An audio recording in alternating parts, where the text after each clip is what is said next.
So, hello everybody, I'm Tatiana Bazzichelli, the director of the Disruption Network Lab, and I'm really pleased to announce the second day of these Cyborg events. And then I want to introduce to you the next moderator, that is Magdalena Freudenschuss, and we have been also colleagues at the Leuphana University of Lüneburg, and she is a research associate at the Center for Digital Culture, and especially she is working with feminist theory and also post-colonial theory, focusing on the discourse of vulnerability, precarity, precarization as a moment of social change. So we just go through the cyborg party of Freakland, then we start with the panel, and after that we will go on with the discourse of transhumanism and concluding the day with the live cinema related to cyber practices and cyber vision from the past to the future. Thank you very much.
Yeah? Okay. The cyborg has no origin is one of the last citations, quotations we have seen just now in that video. It's also something we're going to follow up now. So welcome to the keynote Hexing the Alien with Virginia Barratt and Francesca Da Rimini. We will dwell on cyberfeminism and its perspectives on political subjectivity. The cyborg as a political figure is something central to Antonio Caronia's work. It's also central to the performance which is going to follow now. Its constitution and the imaginary composition of the cyborg changes over time. It's something fluid, also something we've just seen in the video as a quote from Caronia. The cyborg changes over time, and we seem to have reached a point where this changing is very urgent again, to have a renewed and look at the cyborg as a political figure. What kind of cyborg do we need, cyborgs maybe, do we need now? Which logics, powers, and dynamics merge in new cyborgs? What does it look like? We have already had some insights in that discussion yesterday. Also, we had some strands of cyberfeminism coming up in the panels during the event yesterday. So there is a lot of continuity to what has been discussed in this space so far. But there is also a small moment, I think only, of disruption, which this session maybe brings into the conference. Namely, it disrupts the close personal and long-lasting theoretical connections to Antonio Caronia, which have shaped the event so far. And this is because the two speakers, performers, Virginia and Francesca, as much as me, we're not socialized theoretically or otherwise in the Italian context. Of course, you will see that, and we heard yesterday that VNS Matrix has links to Italy and the discussions there, and of course there is exchange, but it's definitely not this close as with the panelists of yesterday.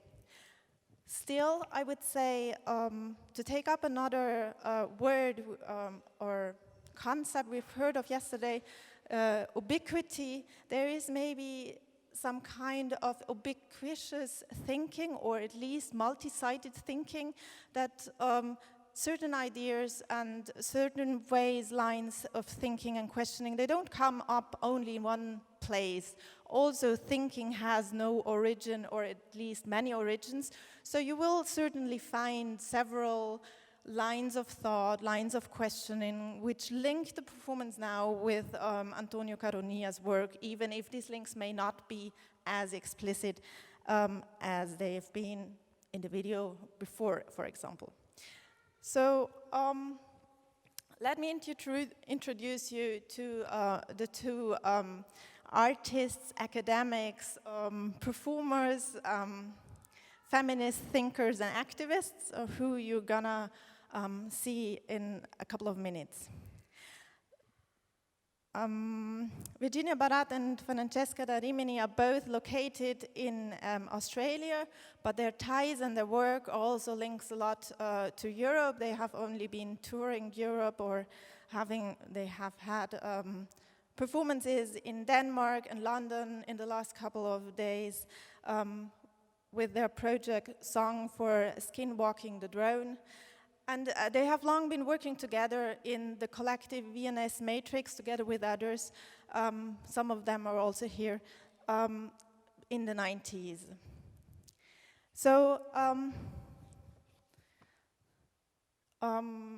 they have a common history. They also have their own trajectories, and some of their history is coming up in the performance anyhow, so I won't linger here too long, and it's way too much anyhow.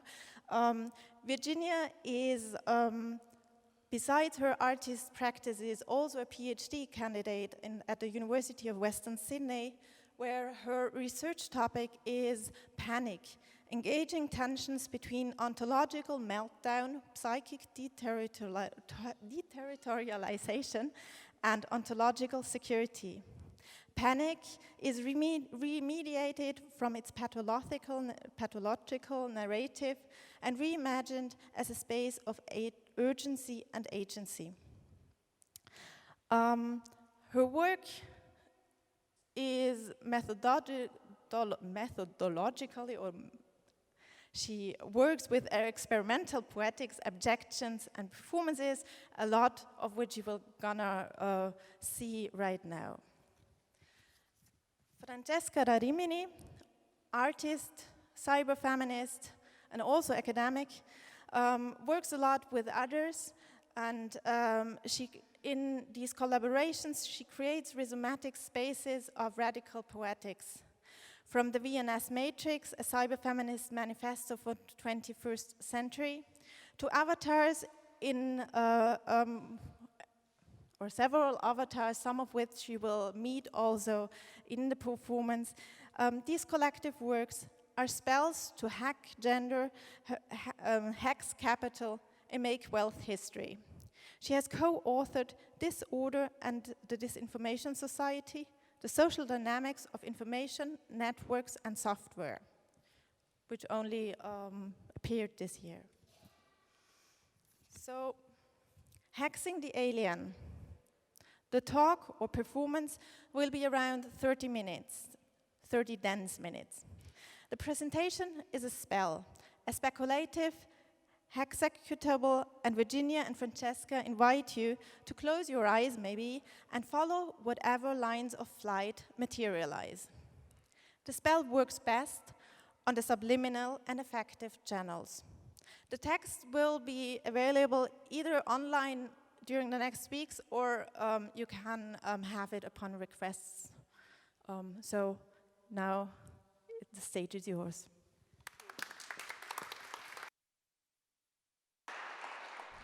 I can dream now, I can dream now, I can dream now, I can dream now. Oh, you wouldn't believe what I can dream of now.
Look provisional.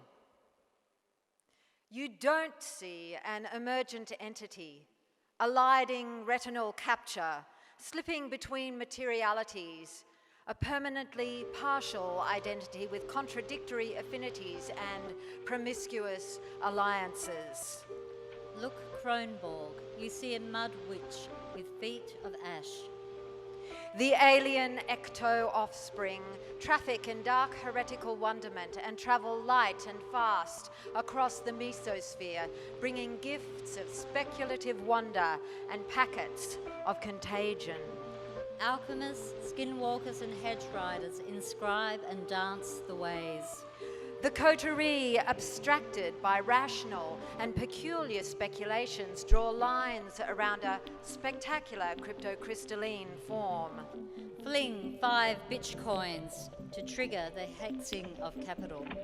Disturbing the old chrome world, sending pulses into the drift. Divination through glitchcoin, using, confusing, infusing capital, a tripling of the hex. A dripping trickle, a trick or treating to unbind the knots of power. Summoning all our familiars, walking backwards into the future, now is the time for recuperating myth, recalling the power of lewd jests and public gestures. 1991, VNS Matrix. VNS, corporate phocronym in the mode of IBM, HP, and DEC, speaking to the military-industrial complex and corporate branding of technological interests. A ludic acronym, very nice sluts, virtual nodes of slime, vestibular necronomic strategists. Matrix, womb ectogenetic, non-bioreproductive, a glitch in Cartesian space, a spiraled grid. Cyberfeminism, a catalytic moment, a collective mimetic mind virus that mobilized geek girls everywhere and unleashed the blasphemic techno-porno code that made machines pleasurable and wet. Cyber sluts, Gash Girl, Monstrous Gorgeous, Connie Spearus, and Mistress Beg were opportunistic and irreverent fangirls of cyberpunk and sci-fi. Pop culture consumers, anti-turf guerrilla feminists, mercenaries of slime, power hackers, machine lovers, forever punk, inverts of the clean and proper body, abject embracing, sex positive, predatory, and unfaithful to the end. Tool, cunt, decentralized network topology, logos, pleasure, speaking writing weapon. VNS Matrix alchemized pornography, crystallized slime capital into manifestoed abjection, anti-reason rationality, and poetic blasphemy. The Cyberfeminist Manifesto for the 21st century. Here began a hyperstitional attack on the gendered regime of technological gatekeeping via ludic linguistic incursions into the new digital fortresses, where machines were enslaved to the patriarchal overlords of commerce, science, the military, and educational institutions. The manifesto was a mobile incendiary device, coming to rest for a time by the generative head of a provisional female, synthesizing dianoia and logos in a field of cyber cunts speaking the abyss. Primordial, ancient and futuristic, fantastical and active, hot, wet and mind-bending, this song of the cyborg, this song of the siren was honouring a feminism that was always multiple. Hijacked IPs, forged a machine viscera symbiosis, took a ride on a lynx, sang a modem song of the heart at 56 board on a good day, and used shameless Australian bawdiness, unremarkable to us but marking us, to pull the undulating checkered rug out from under the old chrome simulacra boys. Corot says, "They preach counter-hegemony, but I'm hearing the language of exclusionary dogma. You're with us or you're against us. Fuck that shit." The hypositional proposition became data, and the pussy posse gave birth ectogenetically to all new generation as hyperware, vaporware, soaking, bloodied wetware. There are no gates around this data. Long before Prism, Muscular, Tempora, the Cunt Intelligence Agency was on a mission to emancipate zeros and ones from the clutches of InfoCapital's data miners, unleashing a feminist toxoplasmosis of rage into the masculinist datascape. Donna Haraway was our guide, and we took her at her word. We'd rather be cyborgs than goddesses. Welcome to the world of all new gen. Thank you for playing. In this game, you become a component of the Matrix, joining all new gen in her quest to sabotage the databanks of Big Daddy mainframe. You will use any means necessary to infiltrate and corrupt the controlling forces of Big Daddy. All battles take place in the contested zone, a terrain of propaganda, subversion, and transgression. Your guides through the contested zone are the renegade DNA sluts, abdicators from the oppressive superhero regime, who have joined All New Gen in her fight for data liberation. The path of infiltration is treacherous, and you will encounter many obstacles. The most wicked, Circuit Boy, a dangerous techno-bimbo whose direct mind net to Big Daddy renders him almost invincible. You may not encounter All New Gen, as she has many guises, but do not fear, she is always in the Matrix, an omnipresent intelligence, a narco-cyber terrorist acting as a virus of the New World disorder. You will be fueled by G-Slime. Please monitor your levels. Bonding with the DNA sluts will replenish your supplies. Be prepared to question your gendered biological construction. There will be opportunities throughout the game for pleasurable distraction. Be aware that there is no moral code in the zone. Enjoy. Mobilised Haraway's cyborg subject of political reflection and agency through a mutant family, complete with contradictions, parodic characterisations, and navigating the contested zones by rational and irrational compasses. G-Slime never forgot the flesh. Perverse agents. All New Gen, Big Daddy Mainframe, Circuit Boy, Dr. Orlon, DJ Holden Hope, Pearl, the DNA Sluts, the Gene Pool Chameleons, Beg, Oracle Snatch, the Princess of Slime, Dentata, the Cortex Crones, Sociopathic Cyber Slut, Krusty Candy, and Voidoid. Enter Corpus Fantastica Moo. Dreads fly and crusty candy slimes in, dripping from the primordial swamp. Manco to Candy. Well, I'm peeling the crust. What's underneath? Krusty Candy to Manco, red throbbing flesh. Manco to Candy. And what's between your legs? Candy to Manco, pus and slime. Our Dom says, VNS Matrix rejected the super-idealism of Plato Republic and its prison houses of ideas, duties, redemptions, immoralities and endless power grids. They let loose a deep cunt without shame on the pure order of code. Haraway's cyborg is a creature of social reality as well as a creature of fiction. Like Paulo Freire, Haraway insists that liberation rests on the construction of the consciousness, the imaginative apprehension of oppression, and so of possibility. Mirror shading Haraway, VNS Matrix regarded the boundary between science fiction and social reality as an optical illusion and created some hybrid creatures of fiction to perform a static glitching across quasi-borders, reconstituting in the material on one side of the screen or the other, the screen being a portal no more opaque than the skin of a river. Into this diffuse space, the virus of the New World disorder, All New Gen, and Air Brood instantiated themselves.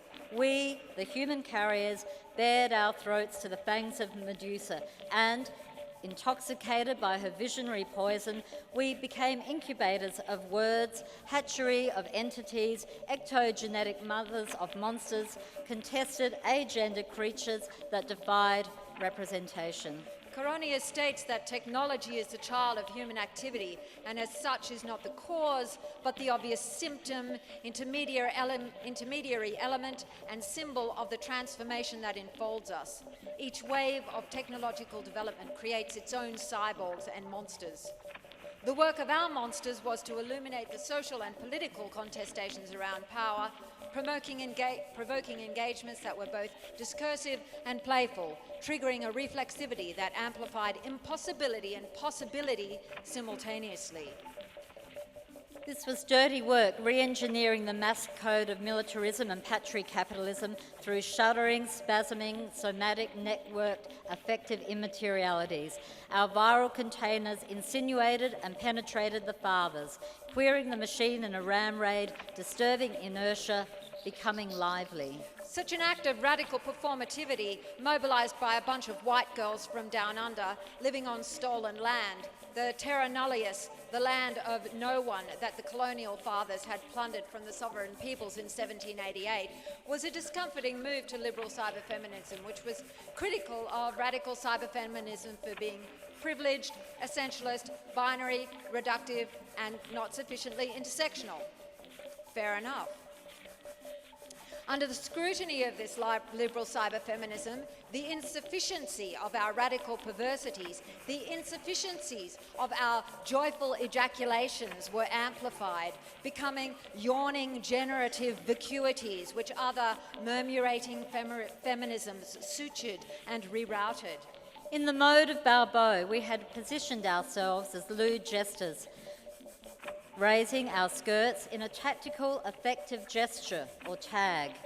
The tag offers a methodology to the construction of the kind of cyborg we need in informational capitalism that is so dry we are choking on the nuclear dust of an impending apocalypse. Because temporary affective gestures work in an affective mode, they are much more than a call to the intellect. Tags can encourage us to mobilise our material and imaginal selves, lifting us up out of our incredible despair and miserabilism, just as Balbo coaxed lightness and laughter out of Demeter's intense darkness. The tagged cyborg is resolutely committed to partiality, irony, intimacy, perversity, oppositional, utopian, and completely without innocence. VNS performed a hex against capital and gender and power for 7 years. The land and the body have again lost their magics, and so we lie in wait for the right moment, seeking accomplices. The light is shining in the darkness, and the darkness did not overtake it. Long after the word became cyborg and dwelt amongst us, as the daughters of fury gather at Saturn's hexagonal polar vortex, stirring the cauldron of liberal, neoliberal evil and nastiness as they reminisce. Do you remember the summer of 91, the autumn of 95, the winter of 97, and the summer of 99? That jubilant, well post-punk period of potentialities and experimental lines of flight. Visions, conversations, collective actions drew new stitch lines, knitting together undercurrents through zero fault lines in the global north-south periphery. A decade after Thatcher catapulted Hayekian capital to new summits, and before coddled coder broodlings battered their Google eyes at all and sundry. By then, centuries of maxing out on the maxim property is theft had cemented a transnational class of elite ogres, CEOs of world domination, owning castles in the sky. And the world became digital and dwelt inside of us. From capital's post-Fordist intestines arose post-Boardist subjects, clamping on, burrowing in, feeding and feeding on the machine. Paralysis became symbiosis. Countering neoliberalism with all its repressive power and all its machinery of death must be the reconfigured human being who has torn off the clothes that resignation has woven for them and that cynicism has dyed grey, saying to himself, to herself, enough is enough, ya basta. This messy sprawl of rebellious subjects, more chaotic and haphazard than the smooth surfaces that multitude might evoke, disrupts the flows of power through material expressions of the carnivalesque and persistent net behaviours. We are no longer inconsolable. For us, the daughters of fury, the speculative wings of cyberfeminism, extropianism, techno-paganism, flew us through fax lines, through the front lines, into the matrix, spawning new Borgs, ghosts and aliens. I claim the bastards Gash Girl, Doll Yoko, Gender Fuck Me Baby, Liquid Nation, Fury, as they drop their knickers, laugh, climb witches' ladders from Lambda Mu, from websites and from email into the night realms. They carve subtle lines into systems, ecological, biological, meteorological, epistemological. They stutter away to no one and everyone in the grey mist that lies beyond collapse.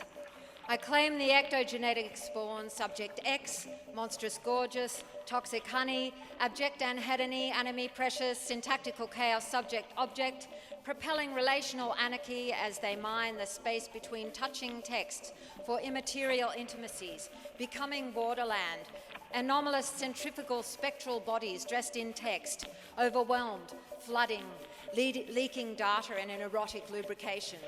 For other users, it was a time of gathering of spatialised movements when provisional subjects strategically worked the list and tactically reclaimed the streets in an alphabetised procession of uprisings, revolts, recuperations and restorations. You know the roll call. I know many of you Borgs were there. J18, N30, S11, and the extraordinary day of F15, 2003, in the global uprising against the impending war on Iraq. The list continues with its companion roll call of the dead. Carlo Giuliani being perhaps the most deeply inscribed upon our collective memories, that he stands in for all other slain warriors. The images still make me weep. Masking tape, roll, braceleting his thin white arm, the blood, fresh vermilion, the utter aloneness of the corpse. No Borg this, but fully human in his vulnerability to bullets, to tyres, and to the structural malice of the corporatised, militarised, corrupt state. Recall the letter by the Zapatista subcommandante Marcos that his mother, Heidi Giuliani, read to the massive crowd gathered in Rome on February the 15th, 2003. These words form a spell whose potency has only increased in the 12 years since. This war is against all humanity, against all honest men and women. For us, there is but one dignified word and one conscientious action in the face of this war. The word no and the rebel action. That is why we must say no to war, a no without conditions or excuses, a no without half measures, a no untarnished by grey areas, a no with all the colours which paint the world, a no which is clear, categorical, resounding, definitive, worldwide. Today there is a no which shall weaken the powerful and strengthen the weak, the no to war. And if the powerful wish to universalise fear through death and destruction, we must universalise the no. Because the no to this war is also a no to fear, a no to resignation, a no to surrender, a no to forgetting, a no to renouncing our humanity. And so should today's cyborg be not post-human, nor transhuman, again our mantra, fuck that shit, but rather a familiar who is many, part human, part alien, part hex, part spell, part partying monster, unbounded, unleashed, unforgiving and othering machine, recuperating cybernetic serendipity, building systems for divining weaknesses in the beast, 666 and othering capital. By a shoulder, the drone familiar hovers, sensing the tensing of time and geolocating the future. Gazers lock on, creatures slough their particularity and walk in the skins and casings of other creatureness.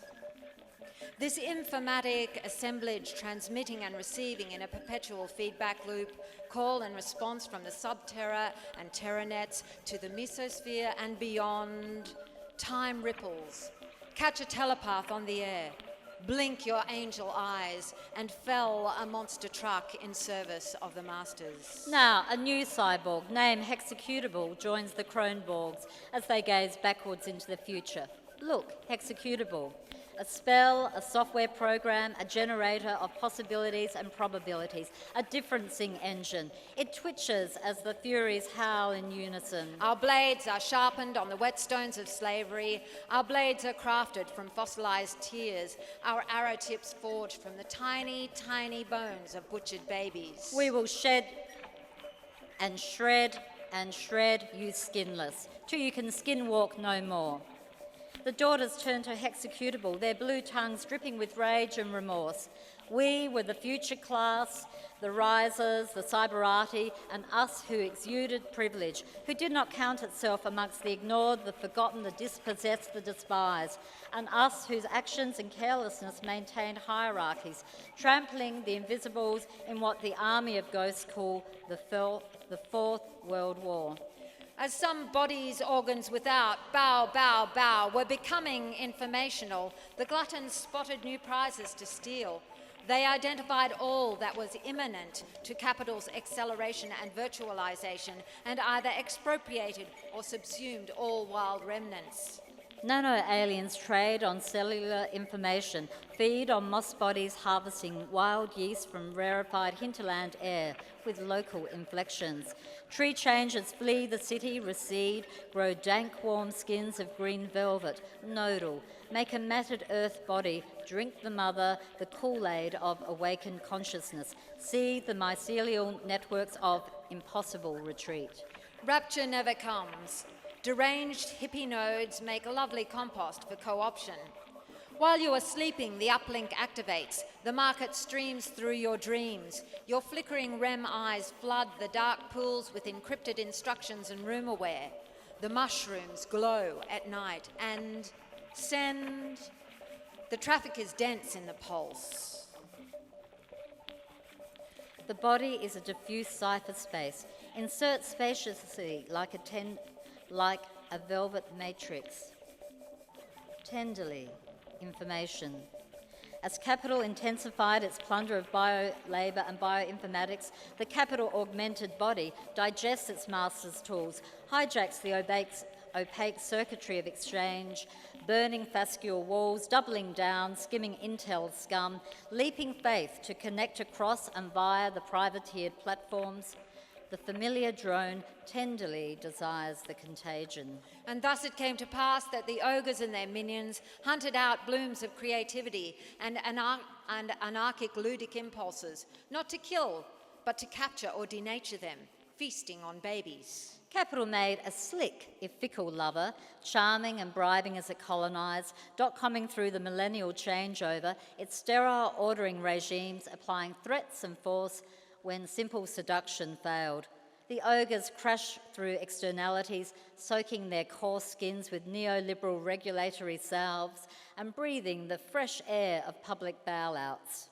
In response, Hexecutable runs Napoleon. In the occupation of capital, the principal points must be occupied, and from there, mobile columns must move out to pursue brigands. The daughters of fury shrug their spiny shoulders and continue. Resistance now requires a different plane of operation. We must occupy ourselves, not in that obnoxious sense of keeping ourselves busy with meaningless make-work, but rather we must come to our senses, find accomplices, reclaim the night, restore magic to the land and the body, and hex capital. Is this the lonely labour of Sisyphus, or must we become swarm? Dance that bee dance, bitches. Build, test, risk, fail, regroup, rebuild, run again. Hexecutable twitches, triggering another call, this time the Invisible Committee. It is not the people that produce the insurrection, it's the insurrection that produces the people. By sparking off common experiences and intelligence, the human fabric, and the real-life language that had disappeared. The Furies respond, but a revolutionary class needs to be built as well as found. Info orders are breaking down, leaking, mutating, and cross-contaminating.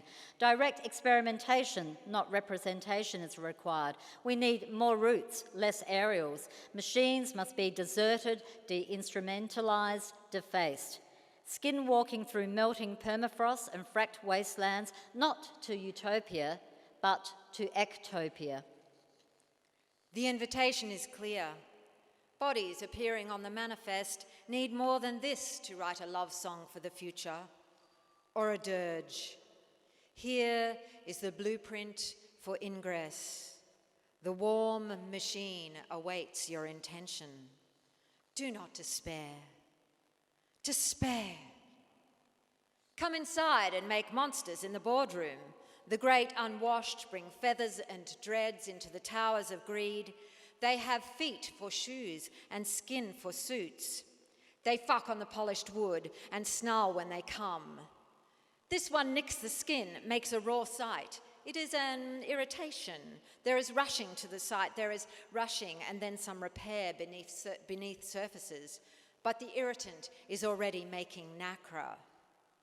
This one takes the knife, slices open the belly. It's warm in there and comfortable in the suits of men, dressed up in viscera, passing. Chant.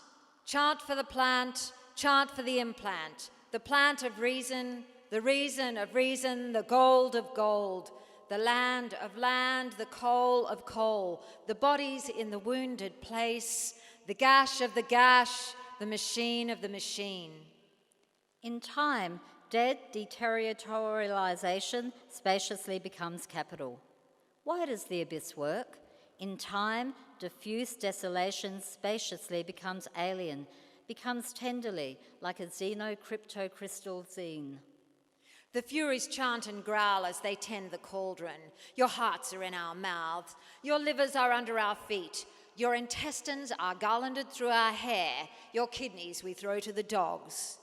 Infocapitalism has constructed a physically divided and dissipated labour force, unstable, underpaid, subordinate, the contemporary form of slavery, the precariat, chain workers, care workers, code workers, sex workers, a worldwide hive of flexible, feminised, casualised worker bees.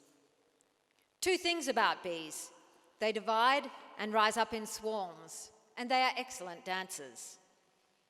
Unlike bees, however, with their biologically programmed labour roles and social positions, these creatures, Coronia's post-Fordist cyborgs, have every interest in overturning the logic of this process, in using the relationship with machines to free themselves.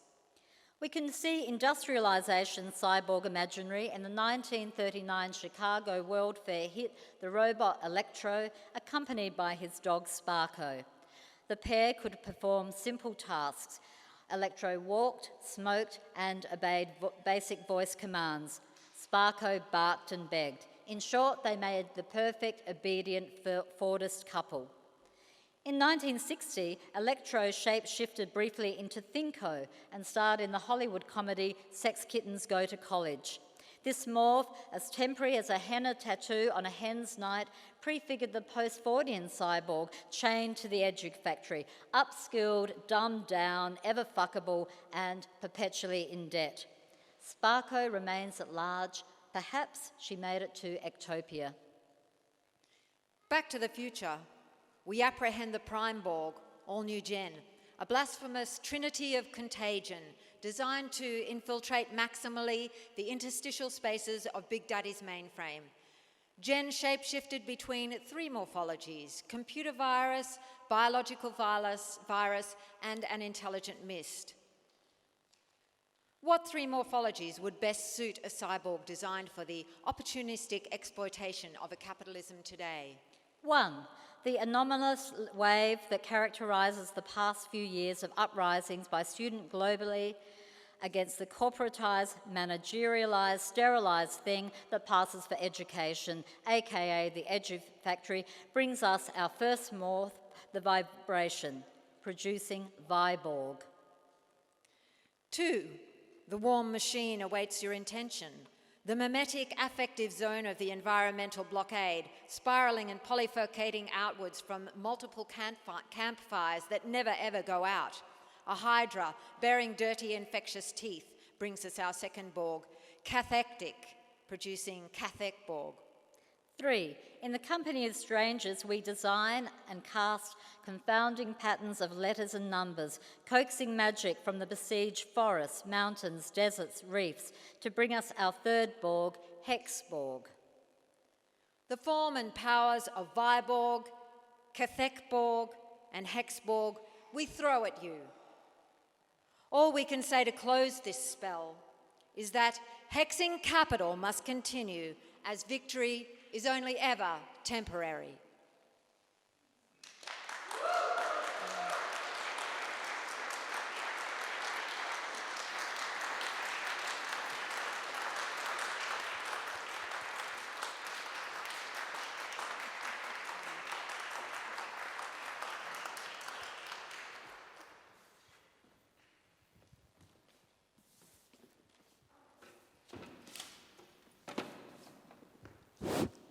Thank you, Francesca and Virginia, for this very, very impressive and dense, as you announced, performance.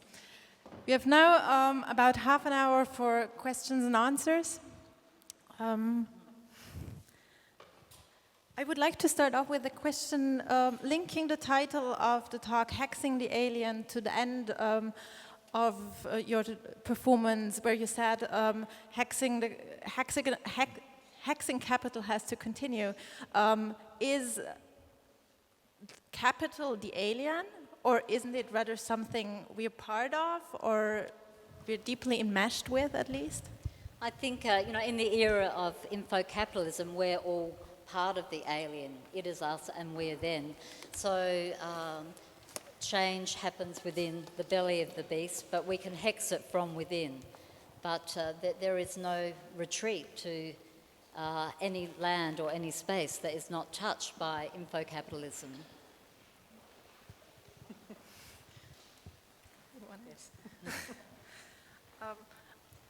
The other thing I was wondering about is one major issue which is discussed in feminist sociology, at least, and political economy, is the question of care. And I wonder whether the cyborg discourse and cyborg activism and the discussion, whether where hacking is really hacking the body and is really big, how their care comes in. If caring is not also a way of constructing something else, constructing an alternative, or how you bring these two together, the hacking and the caring moments. So care as in affective labour and emotion. Yeah. I think it's really important to, and a friend was speaking about this the other day, it's really important to remember that using language like hacking gender or hacking the body can be rather,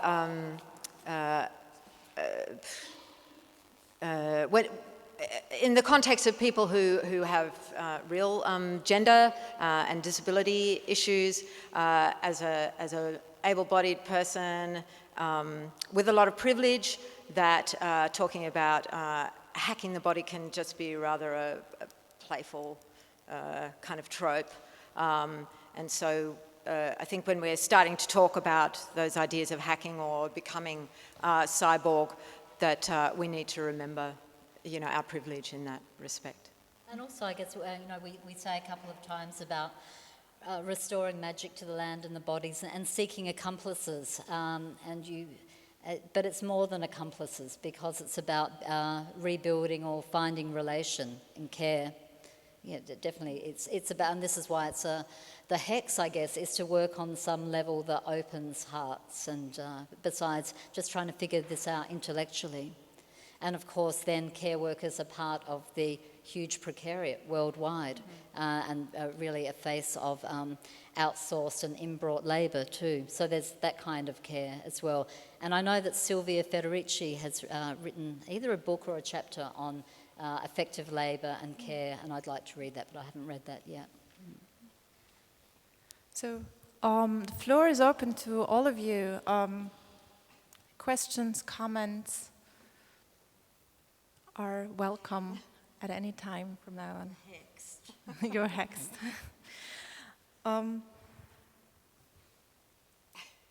We're also available for the next few hours for personal hex exchanges. You might have seen us sewing those zines, so we've got some exchanges to make in a caring fashion. Join our Stitch and Bitch. Hello, so I have a question. You want to start? No, I was reflecting about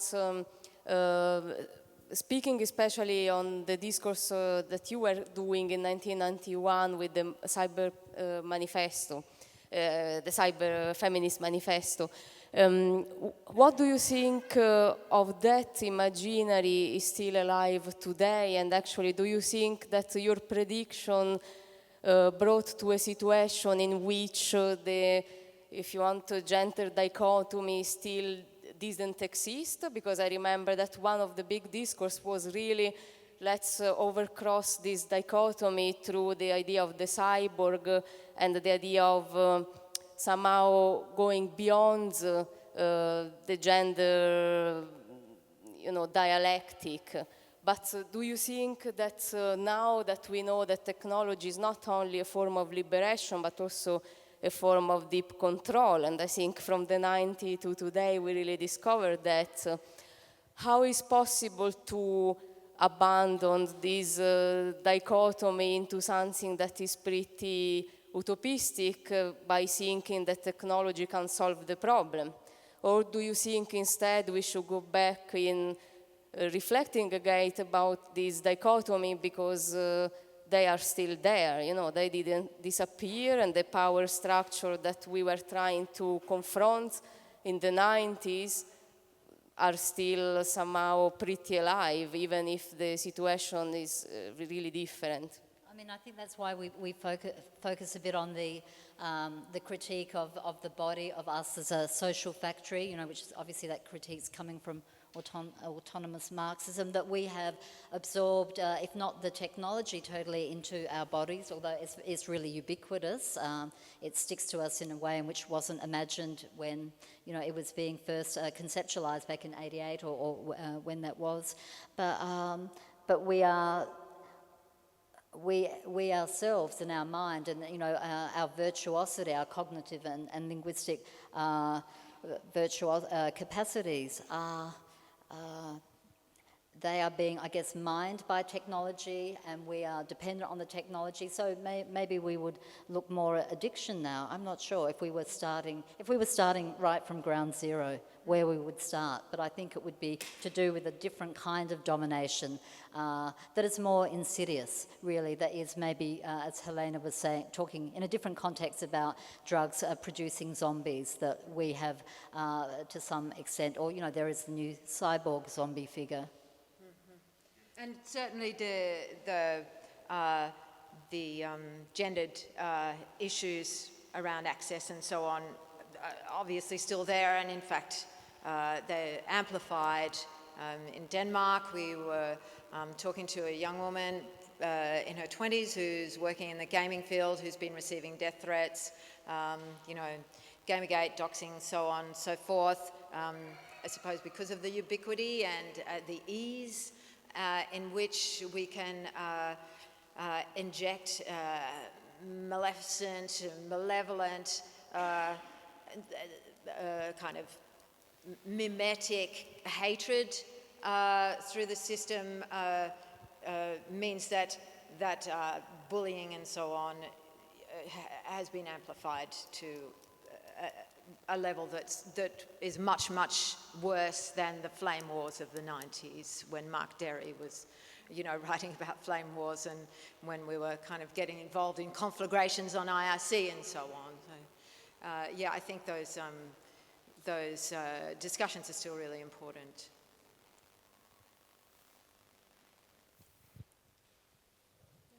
Someone first.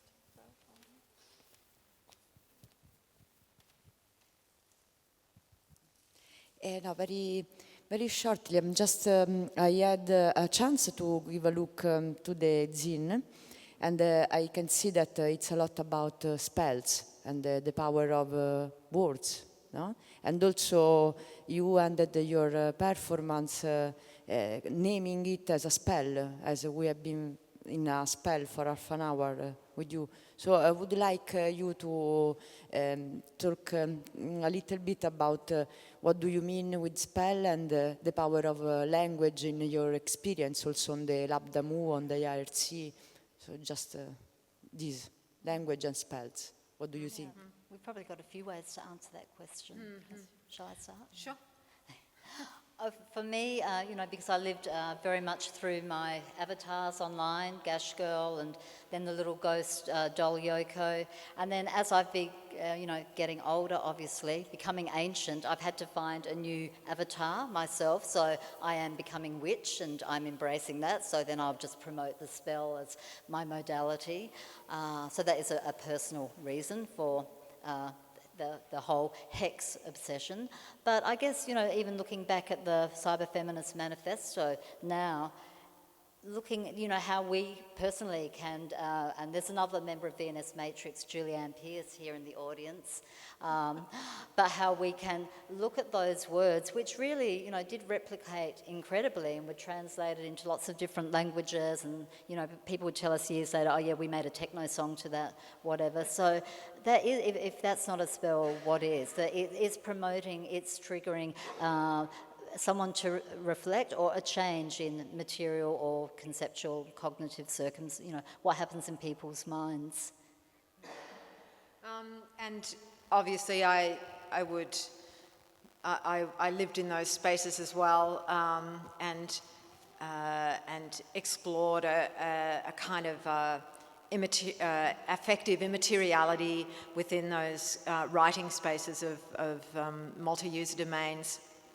And for me, I would say that those spaces, those multi-user domains that was where I learned to write.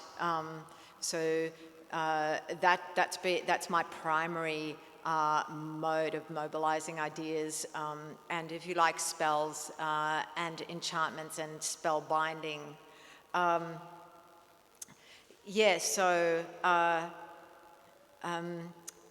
For me, I try to use experimental poetry to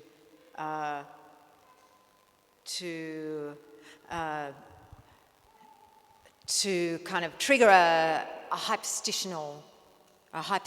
So, and I think that VNS Matrix was a hyperstitional proposition. So, initially, as we said in the presentation, that it started as a vaporware, hyperware. So we talked about making a poster. We said, oh, let's make a poster for this game and let's pretend that it exists. But we just kind of leapt over the poster and then the game existed. So in some ways, I feel like a VNS Matrix was a hyperstition. And so I suppose I tend to approach the idea of writing and poetics as a hyperstition. So I might use hyperstition as a substitute for the word hex. So, yeah. It was an excellent presentation. Thank you. Thank you, Pussy. Thank you.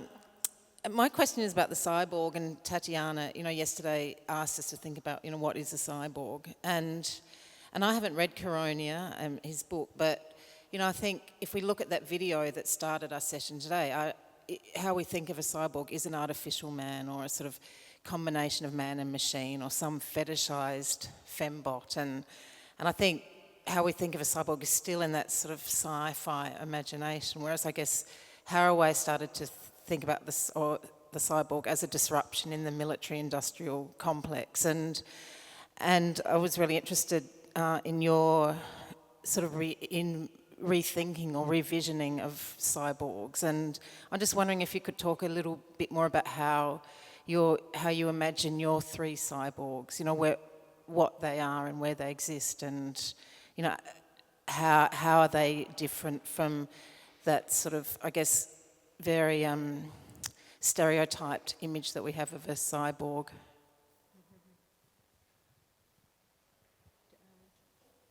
Right, so Julianne had to give us the trick question. She must have known that we did forget to tell you guys that we have got we have been building a cyber feminist time machine. Giacomo, our familiar there, has been helping us, and we also have been building some cyborgs, but those three cyborgs we only built yesterday afternoon. And we were going to put them up on Lambda Mu too, and write their descriptions, but we ran out of time, which is why we did the cop-out and said, well, we're throwing it back to you guys to imagine how they are. But we did like, the idea of the vibration, vibration being the form of one of those Borgs, and, that relates to some earlier interest in quantum physics. So everything really begins with a vibration in some cosmologies and some scientific explorations of the world. You can talk about the next one. Cathec Borg hectic cathexis, is really kind of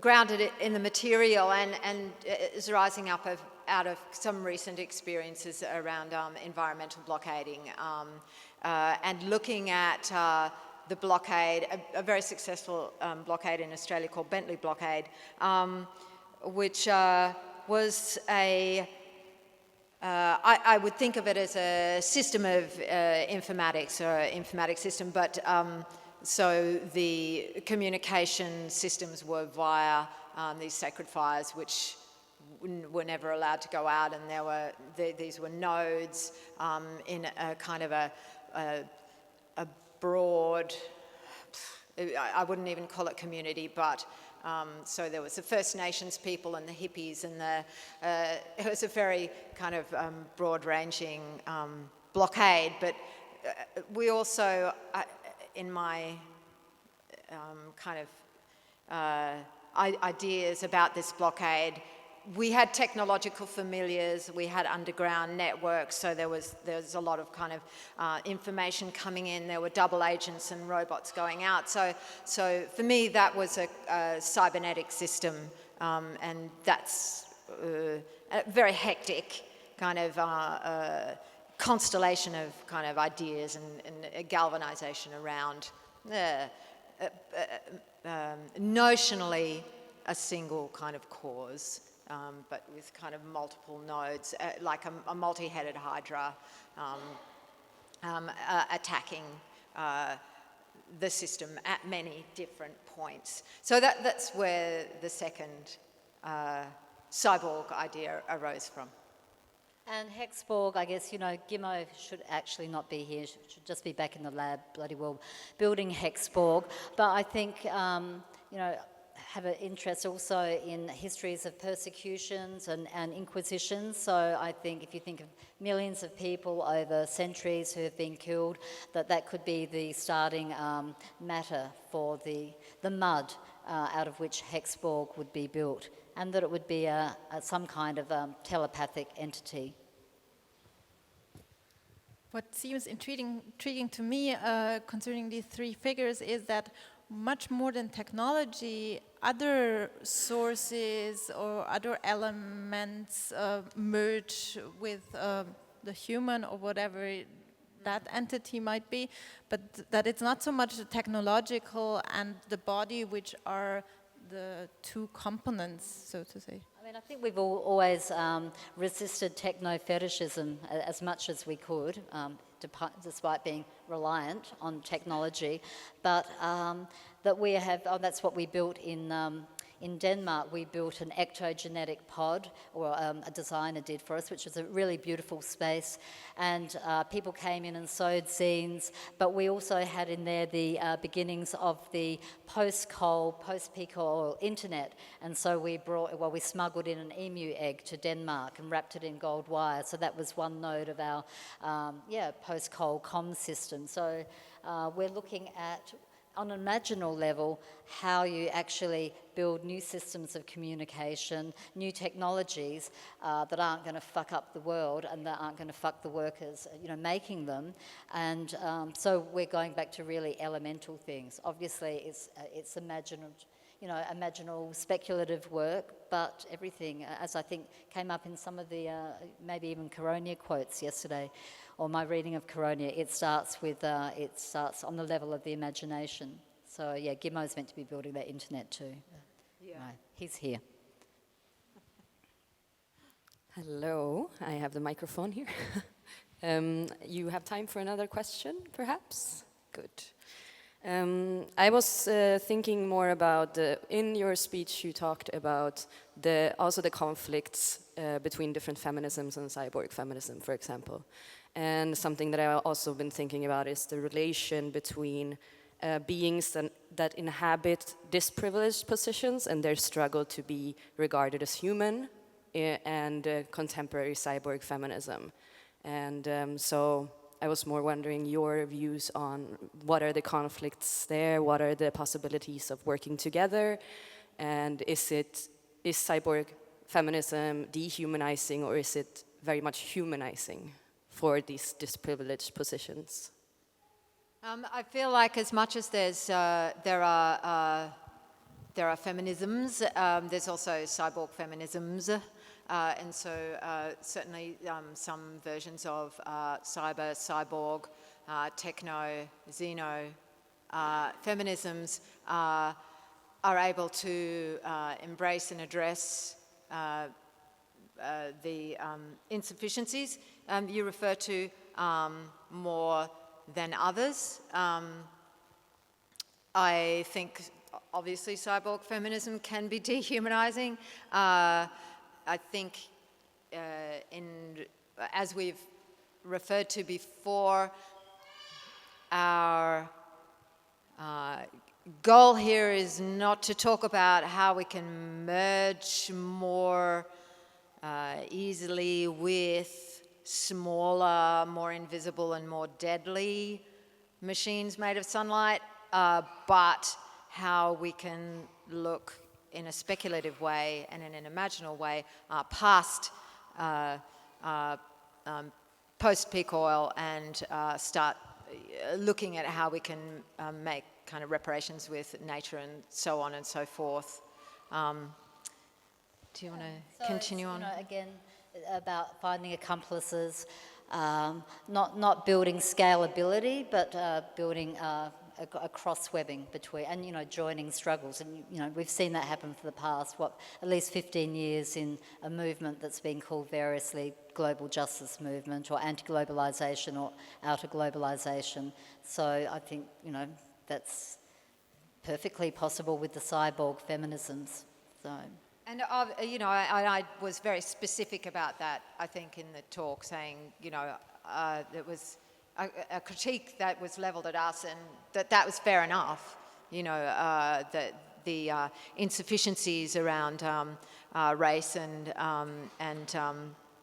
accessibility and other issues were not addressed by us, for white Aussie girls, privileged from Australia,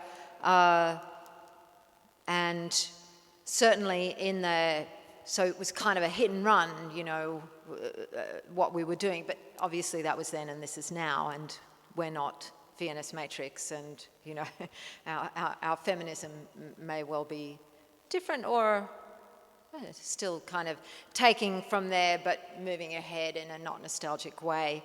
But what happened then was that, there was a rushing to the site of loss and lack, and that those things were addressed and that we are also made aware of those things. But I think it's really important to remember that we were also kind of doing this hit and run thing that needed to happen really fast, or in our view needed to happen extremely fast, just to kind of overthrow something that was in our way. And later that the field of cyberfeminism or cyborg feminism or techno-feminism became itself more fully by becoming more fully realized around those kinds of insufficiencies. I have just a comment because I think it's perhaps important to say that what we are trying to do also through this conference is to abandon the idea of techno-determinism, to speak about the cyborg as a field of social conflict. And in fact, just I wanted to say something to Julian, because this video that we show, I think, was not really clear what was the intent, also because the artist is not here.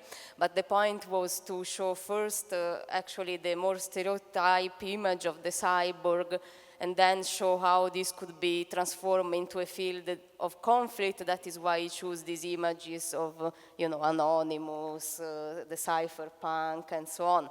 And the quote that we saw were the quotes from the book of Antonio Caronia, that was the one saying, actually, the cyborg is a field of social conflict. So I think that's Giacomo that did the video.